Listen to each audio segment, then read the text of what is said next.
you did this sneaky thing. I'm a sneaky guy. Right at the start, because you're a sneaky guy. You did this thing right at the start where you said, I'm going to take a synchronic approach to this. And I'm just going to pretend that there are no issues at all.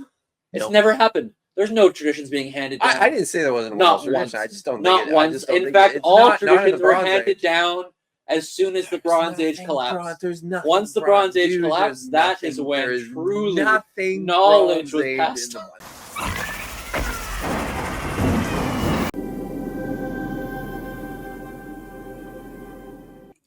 I think Kipp is wrong about haram in the Old Testament. Okay. You did this thing, right? You did this thing since we last got together. Yeah. And had scotch. You went on Michael Jones' channel to take some issues with my reading. Well, I guess with my critique. Yeah. Of Michael's reading. Yep. Of the stories, the conquest narratives in Joshua. I gotta say, Joel, there's a little tepid. Oh, my heart. It was. All right. I mean, you complained about something about the offhanded comment that was made at the start of that stream about the location of the comma. Yeah. Which I was like, okay, fine. And I didn't really think it was. I will certainly concede that was. Yeah, whatever. That was whatever. It's just, and it probably was the best place for you to insert something editorially. Probably. Yeah. So but now as I'm trying to recall this, I think, and this was I think that there's two things that I pulled from your response was that when it comes to understanding this term haram, I got that right in respect to the cultic nature of it and in respect to the ways in which the Bible, in particular the conquest narratives and the Deuteronomist, treats this word, because I think it's very important to look at the way individual authors understand. Sorry, there's like a very noisy car driving by. It's very important to look at the way individual authors understand words. Yep. So when I'm looking at a term like haram, I am looking at what the Deuteronomist is doing. Of course, Jeremiah uses it. Isaiah uses it. Once. He says that Israel became a harem, right? Yeah. And I think Isaiah is first Isaiah, right? When Israel became a harem, that is in no, it's in second. Oh, okay, all right. Yeah, it's referring to the exile, Babylonian exile. Yeah. Right, exactly. Yeah. So, but I think it's important to look at what the Deuteronomist is doing with this particular word, which is what I was focusing in on in my response to Michael. Yeah. Right. Yep. And I think there's two things. I think now you and I quibble a little bit in terms of understanding what this means by totality. Yeah. Right? Yeah. Because I think when the Deuteronomist is using this term, he is envisioning that this indicates a complete offering of plunder to Yahweh is maybe a better way to understand this, because that's another thing that I do in my video. And I was disappointed that you guys skipped over the part about where I got into how haram, a good way to think about haram is like a king in the ancient Near East. Why would you ever, if I said, Joel, I want you to go, I'm your king, and I want you to go and fight my neighbor over here, Aaron, go and fight my battle with Aaron. And you would go, why? And I would say, well, listen, if you go and you kill my neighbor and, everyone in his house, then you get to take things out of his house. This is not me advocating the murder of my neighbor. I really like my neighbor. Your neighbor is literally Aaron. He really is. Okay. And he's a nice guy. He's a crown prosecutor, by the way. Oh. Yeah. Good luck then. But this is the way this worked in the ancient Near East. A king would say, if you come and fight for me, then you get to take shit. You can take home livestock. You can take home valuables. You can take home slaves. And you can keep them for yourself. The significance of haram is that it's the God saying, nope, you don't get any of that. I want it all. So you have to forego taking plunder and you have to give it all to me. Now, in most cases, because it's not actually true across the board. Because there are cases where is it true in Deuteronomy? I think they actually do take plunder in a couple towns early. They do. Yeah. Yes, haram. that's true. So generally speaking, one of those texts happens to be probably Numbers 31. Yeah, but then it's taken up again in Deuteronomy. Yeah, right. Yeah, Og. with Og. That's true. Yeah. So, but this is let's say this is a general understanding. This is certainly the way that it's presented in the book of Joshua. I think, on the basis of the story that's told of Jericho and Ai. I think the lesson is repeated by the Deuteronomist in 1 Samuel chapter 15 with Saul and so I think I'm going to agree with you. Apart from explicit commands that you can take something, the assumption is you don't take anything. I would agree with you. I think even in places where there is haram and you can take something, I think the expectation is that there are strict parameters on what that means. That just on the basis of the way in which the Deuteronomist treats the idea as sacrosanct. If it's haram, it's off limits. It belongs to Yahweh. You can't touch it. So that's one of the points that I was intent on making. The cultic nature of haram, I think so. That I emphasize that to I amped that up to 11. Yeah, that was my whole point, was amping that to 11. Yes, and I don't think that the term is even ever understood outside of the domain of the cultic world. No, it is a cultic I don't think term. So. Yeah, absolutely. Which is why I was like, hey, by the way, sacred space, that's what this is all about. This is Yahweh's space, his zone. You want to go in his zone? Those are his rules and his zone. And that's consistent in the Pentateuch. That's consistent in the New Testament. That's consistent in the prophets. The New Testament? Oh, sorry, there is a thing called the New Testament. What the fuck is that? A bunch of letters written by some guy named Paul and some gospel, some kind of stories about Jesus. Wow. Yeah. Anyways, you try it sometime. It'd probably help you. It would help. It would help me. Okay. Wow. Yeah. I've actually read it before. A little bit. Yeah. Oh, you should probably read it in Greek. I do actually read it. Real scholars read the Bible. I do actually read it in Greek. I did my own translations of. I have a full page of New Testament citations in my index. Oh, so, yeah. Okay. Yeah. So he can read Greek, if anyone was wondering. I can. He can Sometimes. A little bit. I can barely read it. I can barely read Hebrew, so it's fine. Yeah. So that was that was the one big point that I wanted to make. Was the cultic nature, and I think that within the narrative that the text is trying to construct, particularly the Deuteronomist, the significance of haram is in the total fulfillment of it. It's treated like a vow, I think, in every instance, and it has to be very precise in terms of the fulfillment of that vow. And one of the reasons we know that, and one of the features of haram within the narrative, are the stories of Achan, the story of Saul, where the haram was violated by small things too. I think that's the thing that people don't pick up on.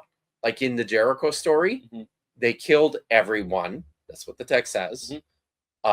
They burned everything. They set aside valuables for the tabernacle. It's all good. Achan kept back what? Like a garment, and a little bit of silver. Like in the grand scheme of things, it's like it's little.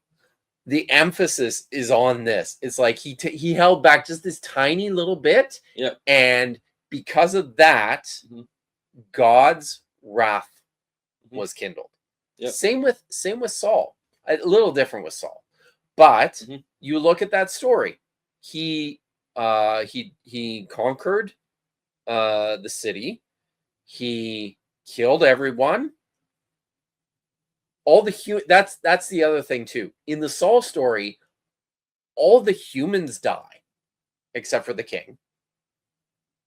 Ostensibly, again, we're getting into the realm of what does it mean for everyone to have died? Yes, which was my big critique. Was, does it mean everyone? Like, is that wartime rhetoric? I think the story promotes the idea that I think the narrator wants you to think that this is total. Is the way that I put it. I don't know, because the Amorites are still around later, and all the guys in Joshua are still around and later. Now, and this was my problem with what you and Michael talked about. And you did this, you did this sneaky thing. I'm a sneaky guy. Right at the start, because you're a sneaky guy. You did this thing right at the start where you said, I'm going to take a synchronic approach to this, and I'm not...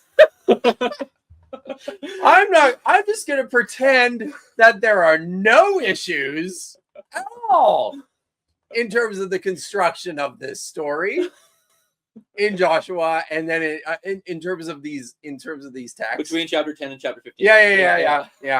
So for those who are not sure, scholars debate vociferously the contents of Joshua and what was written when and by whom and what belongs to which source versus another source.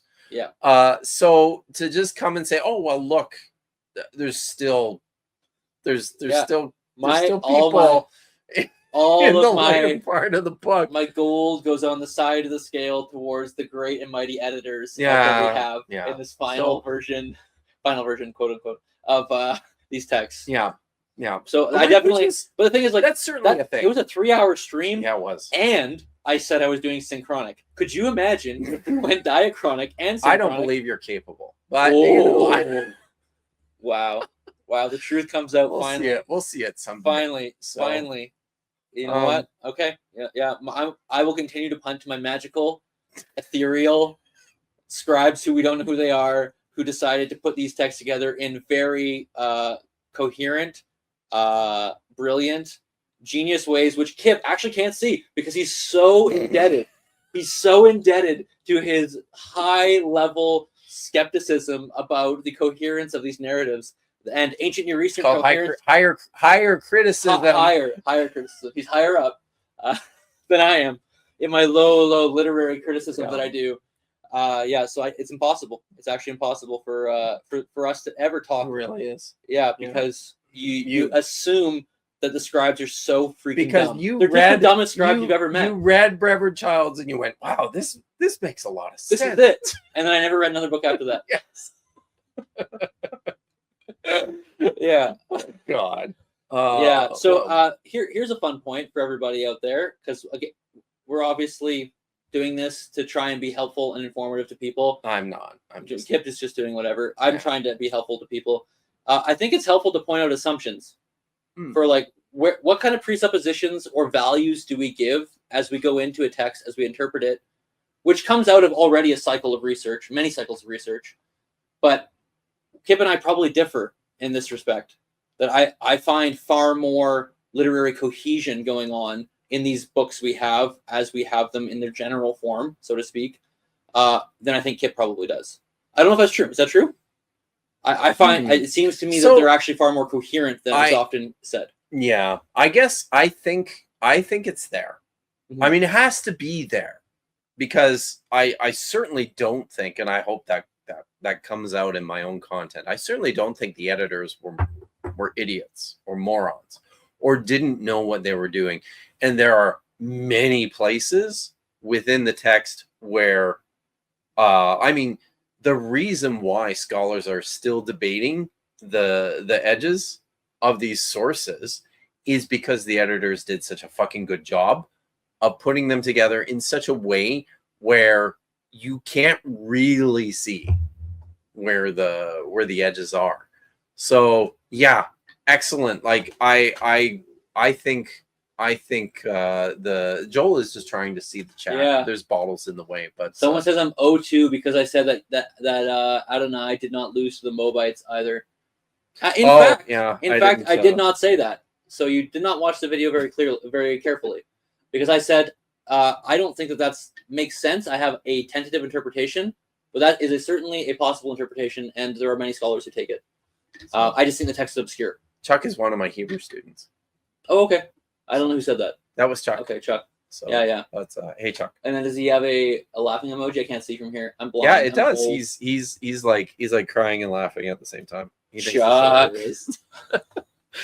But yeah. So I think that obviously the editor had to work to make a coherent text. So there's elements, like there's a level on which you're reading this text and you're going, yeah, absolutely. Someone is putting these pieces together in such a way to tell a new I would say to tell a new story. Yeah. Right? And so why I said synchronic was I want to know what the new story is, not the old story. See, So sure, there might be an old story, yeah, but what is the actual new story, right? See, if I read a fan fiction and I use all these same elements, I'm not telling the old story. I'm telling the new story. And so you should understand my authorial intent is the new story. Yep. So that's where I based my assumption in. Right. Yeah. And that's fine. Yeah. And that's fine. And I think my problem with Michael, with Inspiring Philosophy, with the way in which he navigates this literature is he wants that coherent new story to be the story. Mm-hmm. As if there's nothing else behind it. Where I'm going, okay, fine. Have your news story. But it's important to look and see what's behind the curtain. Mm-hmm. It's important to take a look and see what was there. If we can, what are these sources? Where did they come from? Mm-hmm. What are they doing? Mm-hmm. And I think that actually helps us to appreciate on a higher level the work that the editor is doing in crafting editors, really. Editors. Yeah, for sure. Yeah. Yeah. And I can totally I was talking about the Catholic and like the magisterial editor. The one. I can appreciate that. And I'm okay with that. It's just as long as we define our terms. That's why I define the term saying I'm doing synchronic. What do I think these editors were doing? If you want to go back, that's fine. I think there's value in that. And I would agree with Kipp that there are definitely sources being used because the text literally says there are sources being used. Yes. Numbers says, thus is written in the book of the wars of Yahweh. It's like, well, what wars of Yahweh? You're in the desert if you're Moses. There's right. There's occasional references in the books of Kings to the annals of the kings. Yeah. Right. So for sure there are sources being used. Yes. The question is, how are they being used? Can we discern when we see seam lines in the sources? And what degree of confidence can we have in those kind of claims? I think I would be far more skeptical than you. Because having done the Covenant Code now, I've read a lot. I think I've probably read everything, like everything major, at least on the Covenant Code. Mm-hmm. People just don't agree where these seam lines are. Like, they just don't. There's very few places where we can say, where at least like a consensus will say, these are the seam lines. You might find it in like very broad strokes in Genesis, in Exodus, etc. But like when you get down to the nitty gritty of like someone claiming in one monograph or whatever, hey, these seem to be later editions versus somebody else. It's just so often that it's not agreeing that you have to say at some point, maybe it's not as obvious as you think it is. So if we want to talk about broad strokes, I'm probably okay. If we want to talk about minutia, I'm going to go, I don't know. I don't know if you have that ability to know that. And this actually goes back to a presupposition of this entire conversation. we have a modern presupposition about what coherence is. So this is a big claim against. I mean, like Joel Baden wrote about like okay, so we have this incoherent text. What do we do? Well, I would challenge, and others would challenge as well, that kind of assumption of what does it mean to be incoherent? Yeah. What is an standard of incoherence in the modern day versus a standard of incoherence in the ancient day? And so you've got guys like Tuman and David Andrew Teeter writing standards of parentheses in coherence in, I think the Hebrew Bible is the name of the article. And it's basically saying, why are we assuming certain standards of coherence in these texts based on our own presuppositions? Why are we not evaluating them based on their understandings of coherence? How are things written in the ancient Near East? Yeah. How do you what is a coherent text? Where can we look at text and go, this is pretty certainly written by a scribe, and we would call it incoherent, as maybe we would want to divide that into two sources or something. Like, so that I think we have to question the enterprise that has been kind of holding the ground for a while now on saying we know what is incoherent based on a modernist understanding of what even literature is and how literature functions and the types of literature that are out there. Like, I think we need to step back. So this is a hobby horse. Yeah. We step back and we go, what does it mean to be a coherent text in the ancient world? And I think once we can reevaluate that, I'm happy to do some more. I think that there just needs to be a check going on right now, a check on that assumption of incoherence. And Rand. Yeah, I am interested in the social location of these texts when they came into being. Who decided that the book of Joshua was a good idea, and why? Why would you write something like this? And then, I mean, and here's the thing too. We know from the Dead Sea Scrolls that texts like the book of Joshua, the book of Judges, like the manuscripts we have are 2nd century, 1st century. There's a lot of work still being done in these texts in the 2nd and 1st century. You think Joshua and Judges? Yeah. Oh, yeah. What about Septuagint? Oh, I guess we don't really know when they were translated. I mean, there's and you have the two. You still have A and B. You do have A and B, right? Judges, yeah. Which is by the. I mean, I have no idea. Like, we like to think that's 3rd century, but how? No. I don't think anyone pushes Judges back to 3rd century. Right. We put Pentateuch only. Okay. And even that, I go on record saying I don't know if Deuteronomy was a 3rd century translation. From my own work, Deuteronomy is not doing. Oh, thanks, Mark Reed. What the other translators are doing. So I have a hunch or a feeling that Deuteronomy might be late 3rd or even early 2nd century. I know we have a papyrus of Deuteronomy from the middle of the 2nd century BCE, but Deuteronomy is not doing the same things. So in my monograph, I argue that Exodus, Leviticus, and Numbers share a very specific translation technique that if you weren't in cahoots, I don't know what you are. You have to be in cahoots. I won't explain it now, but they have to be in cahoots together. But Deuteronomy doesn't do it at all. So the translator of Deuteronomy does not seem to be relying on the same methodological presuppositions of translation as Exodus, Leviticus, and Numbers. Therefore, if we think that there was an early 3rd century translation of the Septuagint, Deuteronomy, which, by the way, for other reasons, we think does rely on the earlier translators of Exodus, Leviticus, and Numbers. Sure. Then probably might be later, might even be early 2nd century. Anyways, that's wild. Just a thought. That's wild. So when are these texts? So Judges and Joshua, most people would say 2nd century BCE or later. They're still working. They're still working on them. But the question again is, I guess the A and B text does really help you there. Yeah. Of Judges. So there's different. We actually have different versions of Judges. You can see from the Septuagint versions that we have handed down to us. So this is a case in point for Kipp, that these texts, there's fluidity to some extent. The extent, well, we only have what we have, right? And you can even argue this for Exodus, unfortunately, for those who don't want to. Yeah. Like, so Exodus, famously, chapters 35 to 40 are in the Septuagint are shorter and different and arranged differently than the Masoretic text, the typical text that we base the Hebrew Bible, typical translation of the Hebrew Bible off of. That is significant because it then says that in the 3rd century BCE, there was a different version of the second tabernacle account in 35 to 40 of Exodus. And so you actually have to put that into your theological, if you're a Christian out there or a religious person, theological pipe and smoke, and figure out how to think through that, because it was a different text that this translator was working with. There are a few things that I can speak with authority on. I can speak with authority on Greek Exodus. I promise you, the way that this translator worked, as far as Larry and I can tell, this was a translator working with a text. It doesn't seem to be multiple translators of Exodus, so there wasn't a different translator in 35 to 40. This translator had a different text than the Masoretic text that was shorter and arranged differently. Mm-hmm. And we don't think it can be accounted for otherwise. So, that being said, there was a different version. And there was fluidity in some of these texts. To what degree? That's another question. What texts? Yeah.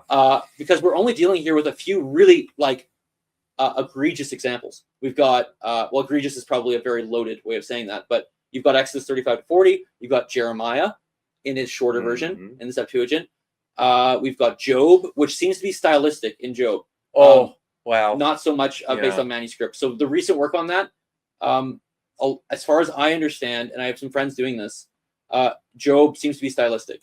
That they might have actually had something similar to MT, and they just decided for reasons of poetry and otherwise. So I actually think I appreciated that that you were in that video with Michael about a couple of things you were actually prepared to say, nope, Kipp got this right. This is true about haram. And I think where we depart is probably in terms of understanding the nature of totality. I mean, or what even would you call it then? Yeah. And how do you get there? Yeah, I guess.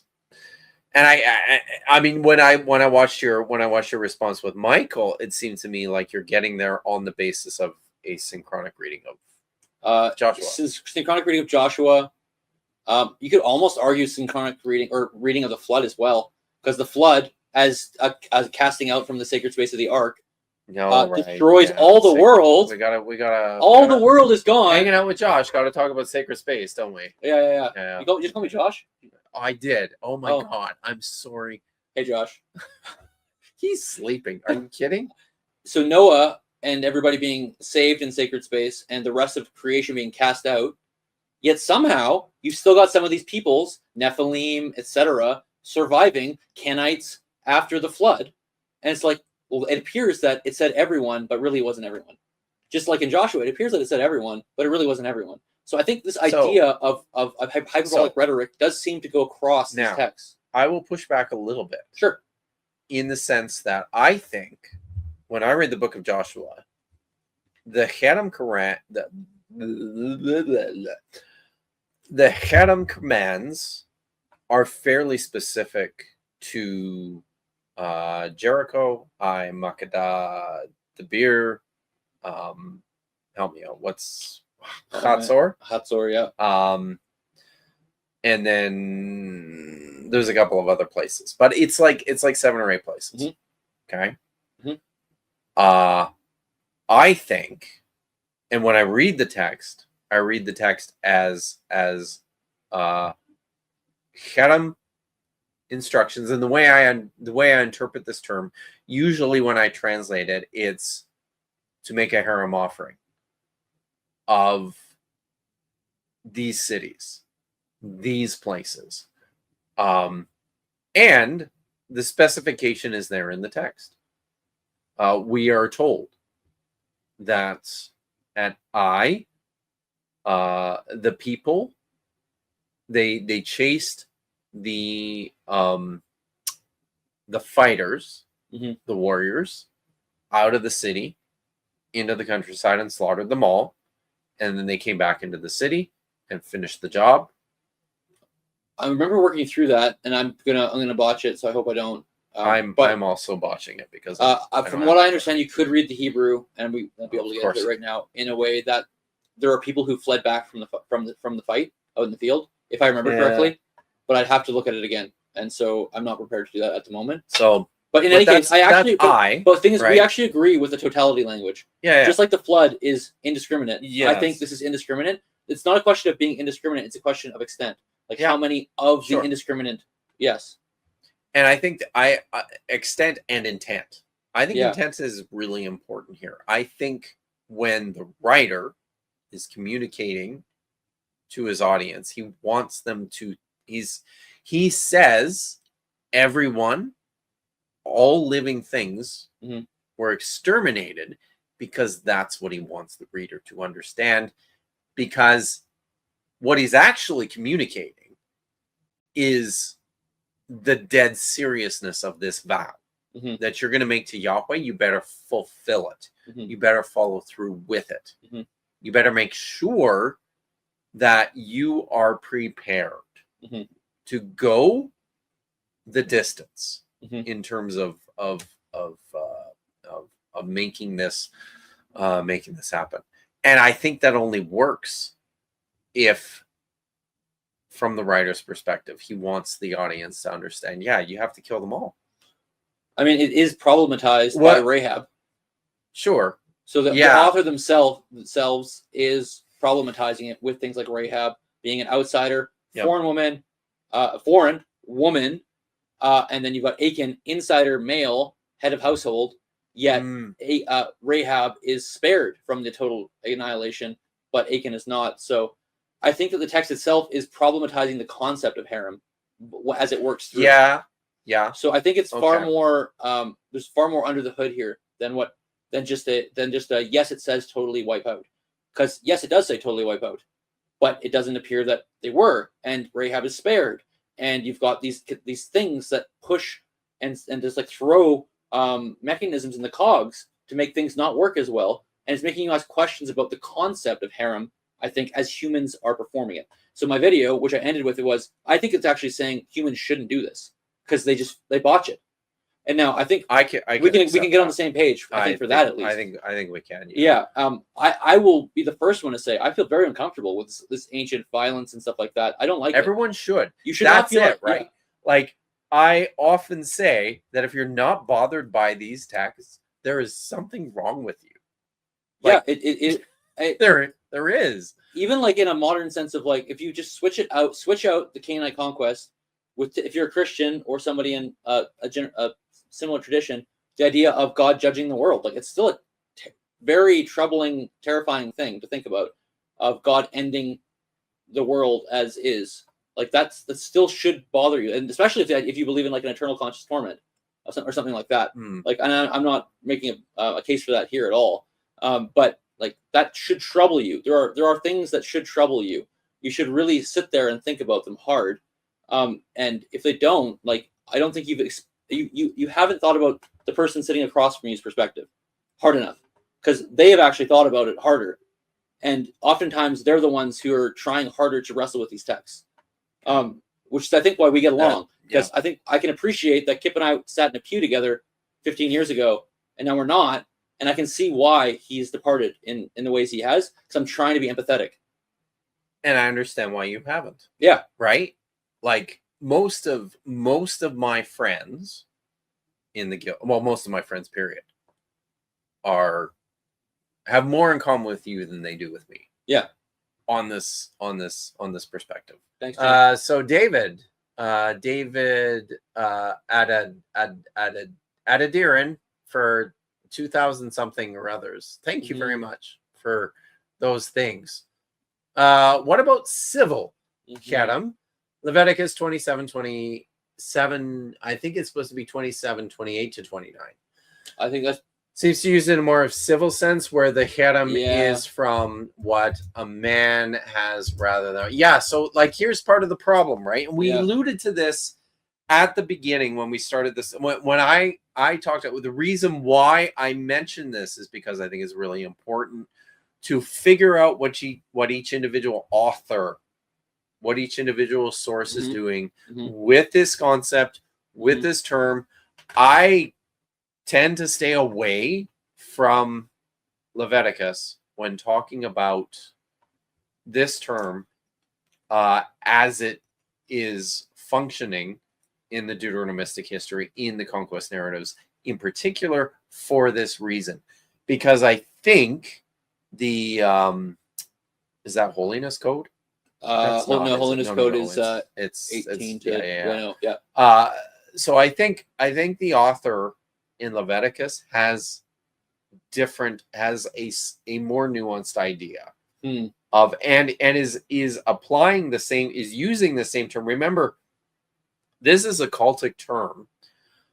We need to keep this within this cultic space, but that doesn't necessarily mean that everybody's using the term in. I think it's always functioning cultically. That there is a sacral element to it. I agree that in every instance, always,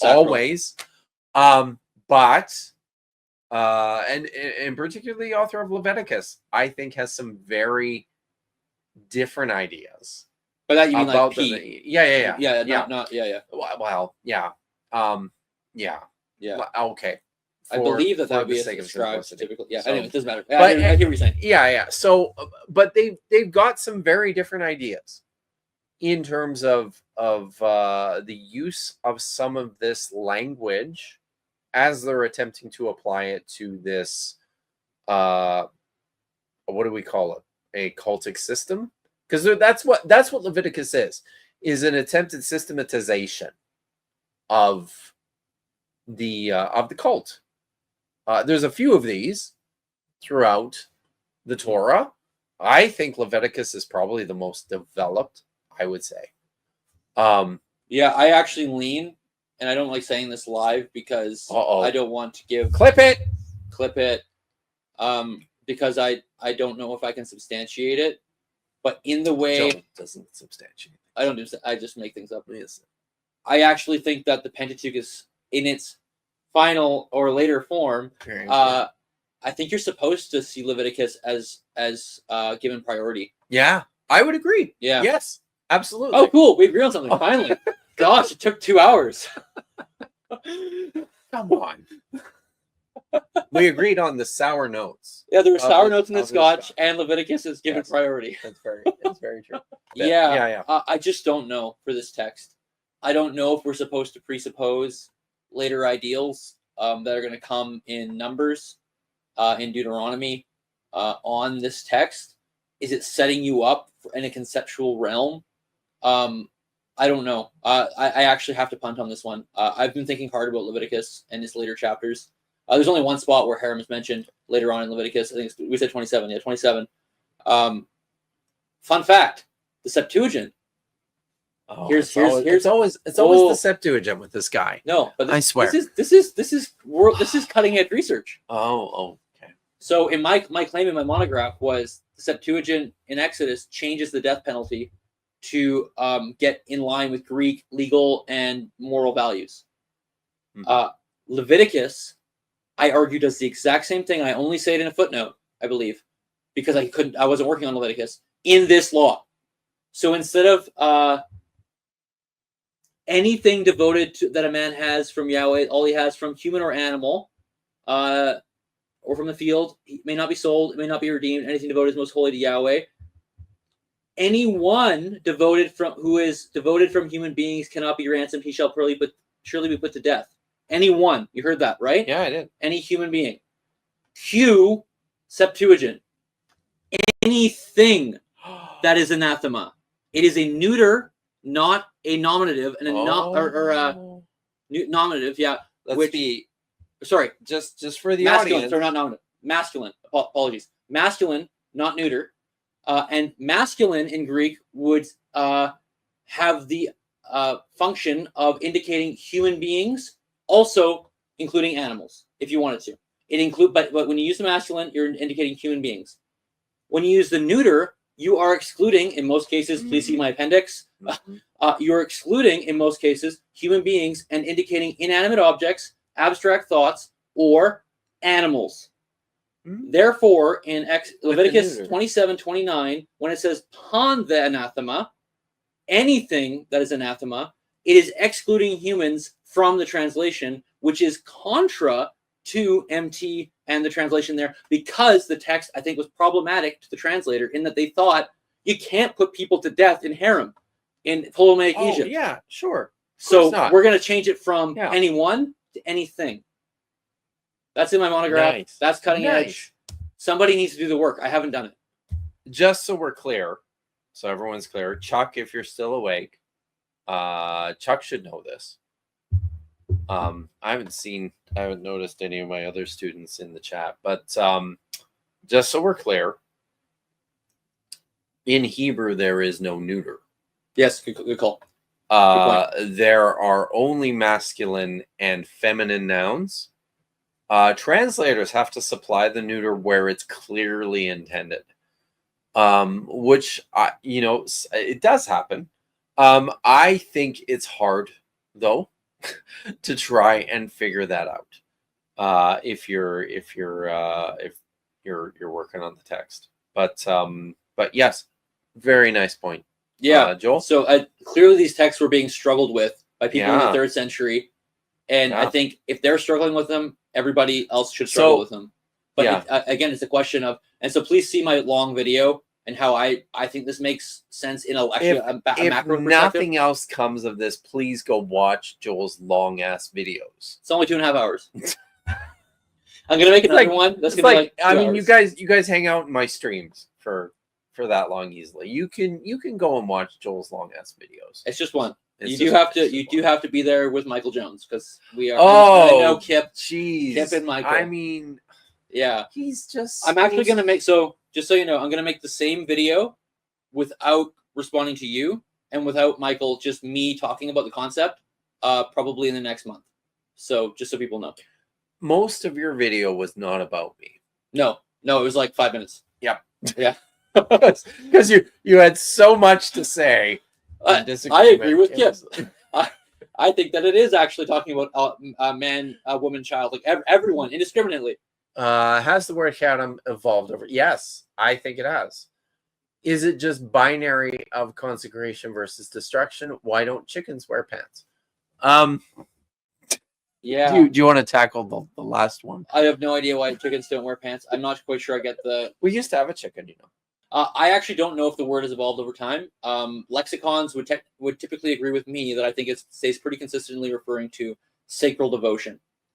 I think that is pretty constant. I think the term exists in that domain, and I'm not sure it actually leaves that to just mean destruction. I think there's a dimension here because I do think there are aspects of this term, particularly within Leviticus, which don't imply destruction.